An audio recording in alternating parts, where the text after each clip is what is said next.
His decisions have been, I think, highly questionable. We'll see why he was prepared for that meeting the way he was.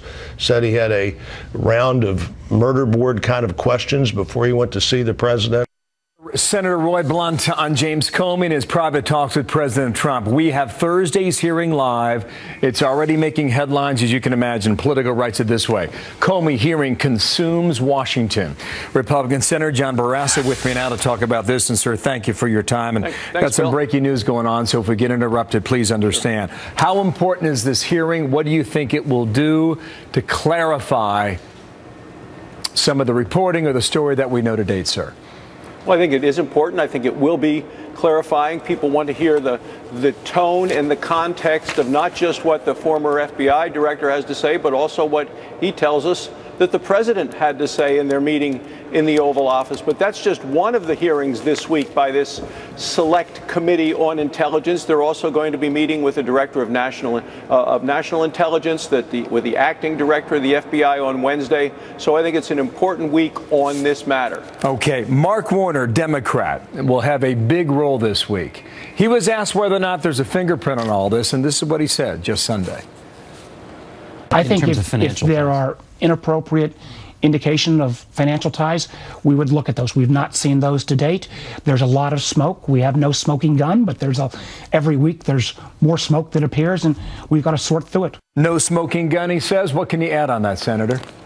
Well, I think that's why the hearings are important. As you say, it is a bipartisan hearing. You have 100 U.S. senators who are committed to make sure that the United States remains safe and secure and strong, and we're looking for answers. But this hearing alone is not going to consume Congress. There's a lot of things we need to do. I was at home in Wyoming, and people are expecting results from this Congress, and that's the issues of the week: infrastructure, health care, tax reform, regulatory reform, the things we need to do to make sure we have a strong and healthy economy. That's what the polls tell you, and what I hear at home is the most important thing on people's minds. There's a question about why Samantha Power would request the unmasking of certain names. Now, she was the ambassador of the UN, and the former AG McCasey was asked about that on Sunday, too. I want you to listen to how he characterized this and then give us an explanation here. Brennan could, as part of the intelligence community, unmask names. That was part of his remit. Right. Susan Rice, it's somewhat stranger because usually the national security advisor doesn't get involved at that level. But Samantha Power, that's totally unheard of. Wow. Totally unheard of. Is there an explanation for this, do you know, Senator? Not that I have seen yet. I mean, to me, the reason that the Obama administration would make this information available to Samantha Powers, I don't have an explanation or an understanding of that.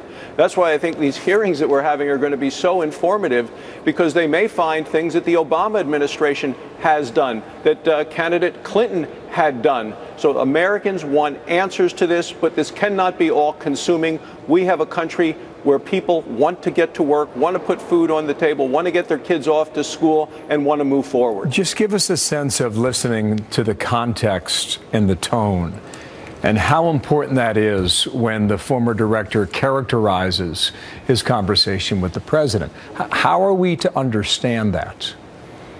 Well, I think that is very important, and why I think people will be watching that, but also the context of how this was said. So we're going to be watching what the former director has to say and what he tells us about what the president said. But people ultimately want to get to the truth. As you said, Mark Warner has pointed out, there is no smoking gun. There is no evidence here. We want to know exactly what's happening, but we do know that the Russians tried to influence the elections, not just in the United States, but in France, in England, in Germany. They are trying to undermine democracy around the world. That's what Vladimir Putin's efforts are.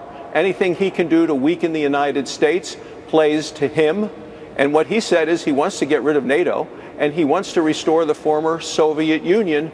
And whatever techniques he has to use, we see that he is learning with each election. They are getting better with their techniques, which is to reason to me to be focused on Russia, their involvement, but also making sure America is strong. Here we go. Comey's on Thursday, and you point out that hearing that precedes it on Wednesday. Two big moments for the Hill. Thank you, sir. John Barrasso, the Republican from Wyoming. Back now to the breaking news. Thank you.